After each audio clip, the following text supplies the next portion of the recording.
పదం డిప్రెషన్. ఎవరిని అడిగినా ఎగ్జామ్లో ఫెయిల్ అయ్యాను, డిప్రెషన్లో ఉన్నానంటారు. లవ్ ఫెయిల్యూర్ అయింది, డిప్రెషన్లో ఉన్నాను. కానీ అసలైన డిప్రెషన్ చాలా భయంకరంగా ఉంది. ఆ వ్యక్తి లోపల గదిలో ఉండి తలుపు వేసుకుంటాడు. ఎవరితో మాట్లాడు, కెరియర్ సడన్గా డ్రాప్ అయిపోతుంది.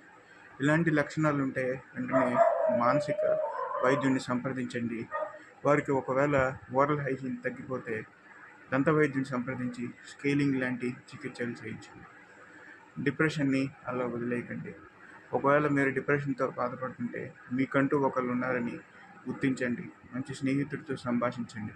స్నేహితులకు పర్వాలేదు, మనం చేసుకోవడంలోనే ఉంటుంది. ఒక పదం డిప్రెషన్. ఎవరిని అడిగినా ఎగ్జామ్లో ఫెయిల్ అయ్యాను, డిప్రెషన్లో ఉన్నానంటారు. లవ్ ఫెయిల్యూర్ అయింది, డిప్రెషన్లో ఉన్నాను. కానీ అసలైన డిప్రెషన్ చాలా భయంకరంగా ఉంది. ఆ వ్యక్తి లోపల గదిలో ఉండి తలుపు వేసుకుంటాడు. ఎవరితో మాట్లాడు, కెరియర్ సడన్గా డ్రాప్ అయిపోతుంది. ఇలాంటి లక్షణాలు ఉంటే వెంటనే మానసిక వైద్యుని సంప్రదించండి. వారికి ఒకవేళ ఓరల్ హైజీన్ తగ్గిపోతే దంత వైద్యుని సంప్రదించి స్కేలింగ్ లాంటి చికిత్సలు చేయించండి. డిప్రెషన్ని అలా వదిలేయకండి.